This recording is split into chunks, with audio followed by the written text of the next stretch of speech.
Yo, so today we're talking about 5 things I like about this new era of the WWE. The Paul Levesque era, to be more specific. But first, let me explain, because I know some of you are going to be caught off guard by such a positive video concept at a time like this. So I'll have you know that I've also uploaded the exact opposite of this video and posted it at the same time. So we'll see which one does better, because it's probably not going to be even.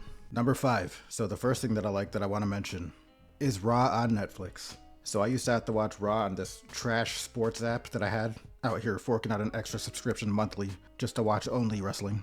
So when Raw came to Netflix, I was like, word? Because I already had that. And I'm one of the lucky ones that gets SmackDown on Netflix also. And I also get to see all the extra action and promos that they sometimes do during commercial breaks. Which I gotta say, some of it is pretty TV worthy. But usually during a match, nothing too crazy will happen during a commercial break. Unless you're Sami Zayn and John Cena about 2 SmackDowns ago. Maybe 3, because now we're hitting signatures and finishers during the commercial break apparently. I was appalled at a principle, for those who missed it. Because what the hell? I don't think I've ever seen that. Number 4. Triple H acknowledges the IWC. As much as Triple H hates the online fan base as a collective, he knows he has to sit there and just hold that. So whatever podcast or interview he wants to do talking about how the internet isn't real, it's all edge, because at the end of the day, they utilize the fake internet, like constant, to their advantage. You think the WWE is gonna delete their Twitter tomorrow? Please. Their Instagram tomorrow? Their TikTok tomorrow? They stay flexing social media viewership, and they do it proudly. CM Punk returns. Oh, let's show the reactions from the fake people of the fake internet. Hype. There was way more instances of this, but I forgot all the other ones. But the reason why this is number 4 for me as something that I do like is because I know he's chronically online enough to see the criticism. Whether he acts upon it or not is a whole nother thing, but at least he sees it. But he tries to put all the stake into the crowd, but the crowd's never going to tell you anything too coherent about what you're doing right or wrong. So if you're looking for actual detailed criticisms, whether, constructive, yes, then look no further than the fake internet, yo. We got that here. Just because you're probably getting your ass chewed out at the same time doesn't mean that nobody told you what you could have done. I could dissect and craft you the perfect video, filled with great analysis and many points for you to consider. But at the end of the day, ain't no chant for that. So if not being able to take criticism is the root cause of all your hate for us, then I got 2 words for you. Number 3. Overseas tours, or traveling more in general. I'm liking that they're starting to flex the first W a little bit more. World Wrestling Entertainment. Now, I had a criticism before talking about they tour the world, but they don't represent the world, is how it felt like.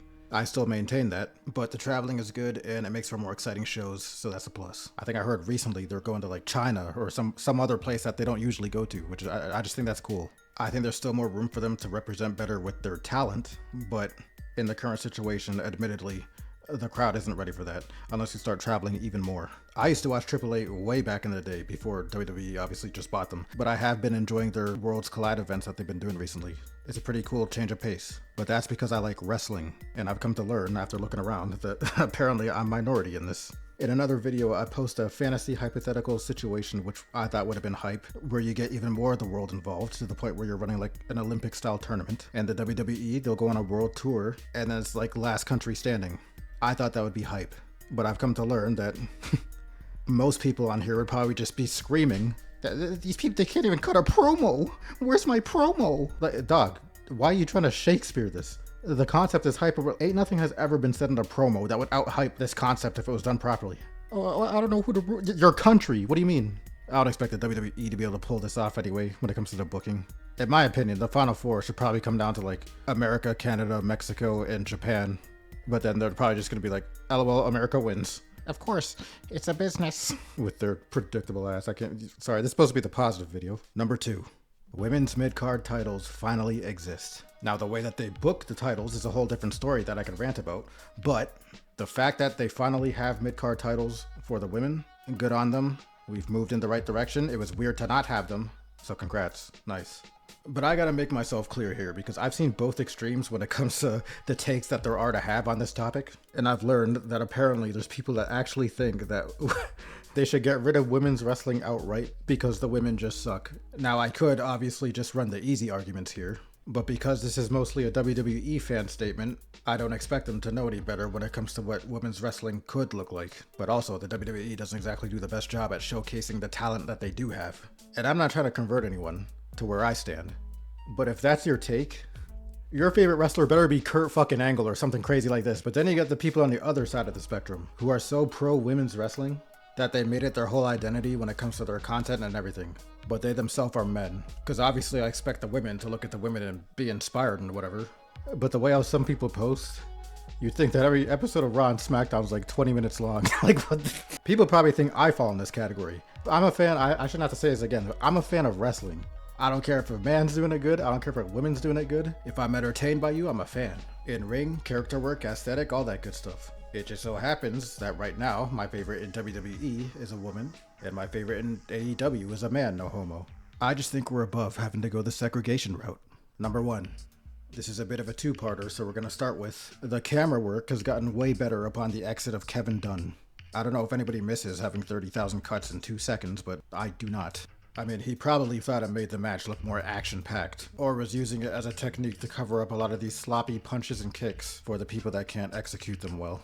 Either way, I'm glad Trigger Finger Dunn isn't in control of that anymore, because what we've been seeing lately is much better. But the second half of this, for what I got for number 1, which kind of aids and assists the better camera work, I'll call this backstage world building.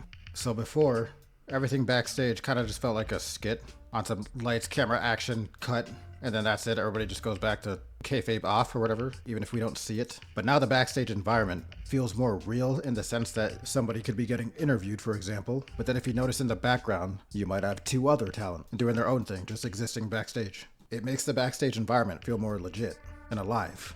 And I think that's a cool touch that they started doing. Sometimes you'll even see 2 stories overlap and transition in that moment, and it was pretty clean. So I gotta give it to them there.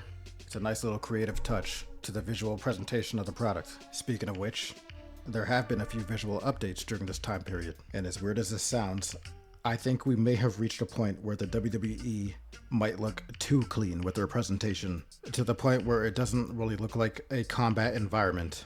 For example, Lucha Underground probably had one of my favorite sets in recent memory in a wrestling show, because it looked gritty and underground. WWE almost feels like an office everywhere. I do like the Raw ring though, a lot more than I like the SmackDown ring, but that's mostly because I like the black mat, but then all that goes out the window once it got ads on there. We can't even get a clean ring in 2K. This is where we're at. But honorable mention to 2K this year, outside of everything else I guess. You had some good ideas like the island, although the fact that it wasn't on PC I think is some bullshit. But that's a good idea that you could expand on, but the fact that this is a yearly development game is going to limit us. Because really what I want is GTA 6, where you can hit up an arena and train to become a wrestler. That's the level of depth and immersion I want, but that's never gonna happen. But yeah, that's my 5 things I like about this new era of the WWE. Tysic Thunder, and I'm out.